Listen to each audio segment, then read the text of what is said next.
वार्षिक क्रीड़ा उत्सव उद्यापित। कटक जिला किशोरनगर थाना अधीनस्थ पुरुणाहाट ग्राम पंचायत अंतर्गत कालिकापुर स्थित महानदी सरकारी उच्च विद्यालय में वार्षिक क्रीड़ा प्रतियोगिता उद्यापित हो जाइछि। अनुष्ठित उक्त वार्षिक क्रीड़ा उत्सव में विभिन्न क्रीड़ा प्रतियोगिता आयोजन करा जिबा सहित छात्र छात्री मध्य प्रतिभा उन्मोचन कार्यक्रम करा जाइथिला। आम सहित आम स्कूल प्रधान शिक्षक अच्छा आम प्रतिक्रिया ग्रहण करवा से विषय कौन कहे सर कौन कहे क्रीड़ा उत्सव विषय। क्रीड़ा हूँ एक शरीर एक आवश्यकता शरीर पर शारीरिक सुस्थता क्रीडार महत्वपूर्ण भूमिका रही। पिलार शारीरिक सुस्थता बजाय रही मानसिक सुस्थता बजाय रही तेणु से आमर ये क्रीड़ा चलती प्रति वर्ष आमर यहाँ कराए केवल कोरोना 2 वर्ष बंद था। तेणु पिला शारीरिक सुस्थता बजाय रहा सहित क्रीडार से जीविका अर्जन करेंगे भल चाकरी पाइबे जदि नेशनल प्लेयर हे क्रीडारे जो चाकरी करने व्यवस्था अच्छे सरकार। वार्षिक क्रीड़ा उत्सव अनुष्ठित होता आप विद्यालय कौ कौ कार्यक्रम कर बहुत कार्यक्रम होती 100 मीटर दौड़ 200 मीटर दौड़ 400 मीटर दौड़ प्रतियोगिता लंब डिया उच्च डिया आ पे music chair putting the shot discus throw ये समस्त इवेंट अति श्रृंखलित भाव में आमर 3 दिन धरी कार्य चली बहु अभिभावक विभिन्न प्रकार जनसाधारण आपको सहयोग कर बहु संख्यार आसिक उपस्थित रही उत्साहित कर कौन कहे ये जो स्कूल जो 3 दिन धरी क्रीड़ा चलती आज तार उद्यापन उत्सव सांस्कृतिक कार्यक्रम रही से विषय कौन कहे आप मुझे नुआ आसी से बेस किसी स्कूल जानी से जिते दिन 3 दिन जो उत्सवटा रही है से समस्त मत सहयोग देती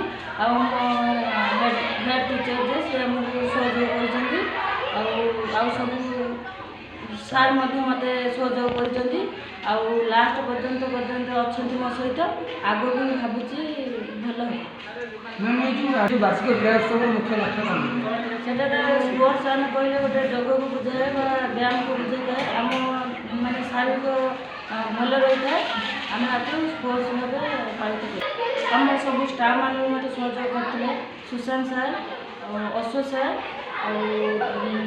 शिव सार चिनू सार हेड टीचर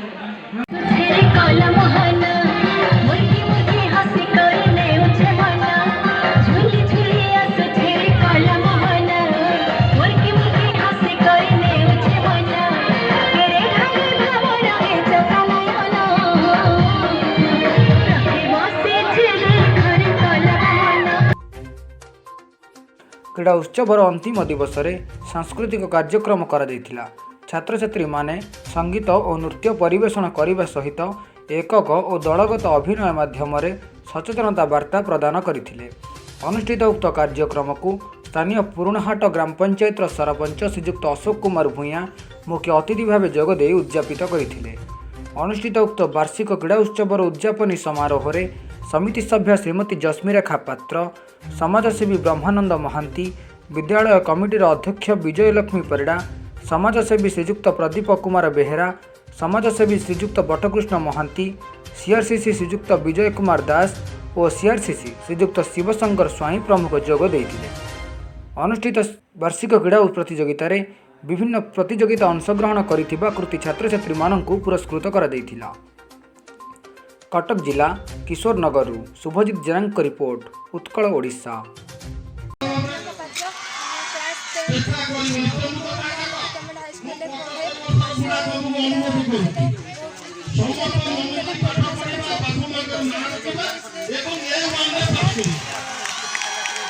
वार्षिक क्रीड़ा प्रतियोगिता करा देथिला तो विद्यालय केउ केउ कार्यक्रम करा देथिला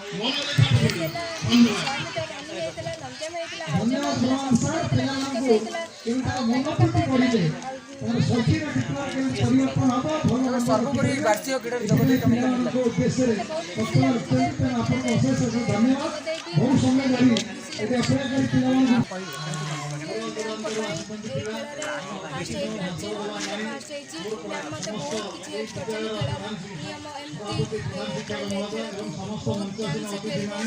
ନିୟମ ଅଛି ଖେଳିଲେ ବହୁତ ସମୟ ହେବ। ଖେଳିଲେ ଖେଳିଲେ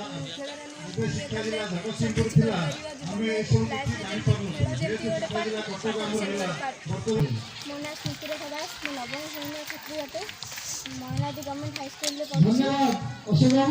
ଏବେ ଆପଣଙ୍କ ସ୍କୁଲରେ ଯେଉଁ କାର୍ଯ୍ୟକ୍ରମ କରାଯାଇଥିଲା ବାର୍ଷିକ କ୍ରୀଡ଼ା ପ୍ରତିଯୋଗିତା ଦୀର୍ଘ 2 ବର୍ଷ ହେବ ସରକାରଙ୍କ ନିୟମ ଅନୁଯାୟୀ ଯେଉଁ କୋଭିଡ୍ କଟକଣା ରହିଥିଲା ତାହା ଏବେ ହଟିଯାଇଛି। ଅର୍ଥାତ୍ ପ୍ରତ୍ୟେକ ସ୍କୁଲରେ ବାର୍ଷିକ କ୍ରୀଡ଼ା ପ୍ରତିଯୋଗିତା ଆୟୋଜନ କରାଯାଉଛି। ତେବେ ଆପଣଙ୍କ ବିଦ୍ୟାଳୟରେ ମଧ୍ୟ ବାର୍ଷିକ କ୍ରୀଡ଼ା ପ୍ରତିଯୋଗିତା 3 ଦିନ ହେବ କରାଯାଇଥିଲା।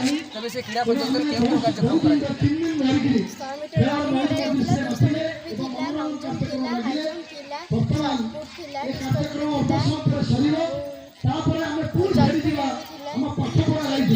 ତେବେ କାର୍ଯ୍ୟକ୍ରମ ଶେଷ ଦିନ ସାଂସ୍କୃତିକ କାର୍ଯ୍ୟକ୍ରମ ରଖାଯାଇଥିଲା। ଛାତ୍ରଛାତ୍ରୀମାନେ ନୃତ୍ୟ ସଙ୍ଗୀତ ପରିବେଷଣ କରିଥିଲେ। ତେବେ ମୁଁ ଡ୍ୟାନ୍ସରେ ଭାଗ ନେଇକି ମୋତେ ବହୁତ ଖୁସି ଲାଗୁଛି ଏବଂ ପୁରସ୍କାର ବି ପାଇଲି। ଛାତ୍ରଛାତ୍ରୀଙ୍କୁ ପ୍ରତିଭାକୁ ଅନୁସରଣ କରିବା ପାଇଁ ସରକାରଙ୍କର ଏହି ପଦକ୍ଷେପ ବାର୍ଷିକ କ୍ରୀଡ଼ା ପ୍ରତିଯୋଗିତା ଏକ ମୁଖ୍ୟ ପଦକ୍ଷେପ। ସେ ବିଷୟରେ କ'ଣ କହିବେ? ଏବେ